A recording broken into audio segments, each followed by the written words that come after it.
ni njyewe se w'uyu mwana Vladimir Putin. Iyo avuka ari umukobwa nari kumwita Maria Zakharova, umuvugizi wa minisitiri w'ububanyi n'amahanga w'Uburusiya. Nko mu masaha 3 nibwo nagiye kumva numva ngo umubyeyi ngo yabyaye. Ariko akijya kubita ku icyo kigo nderabuzima nari namubwiye nti umwana n'umubyara ari umuhungu, umwite Munyembabazi Telesifore, umwite Munyembabazi Vladimir Putin. Navuka ari umukobwa umwite Maria Zakharova.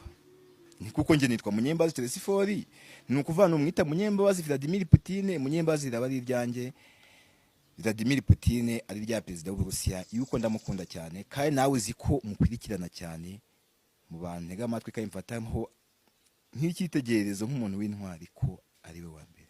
Muganga ati reka da, ati ibyo uvuga ntago bishoboka. Ati si uwo mubyeyi mbere yo guhitamo ayo mazina azi Putin wari we?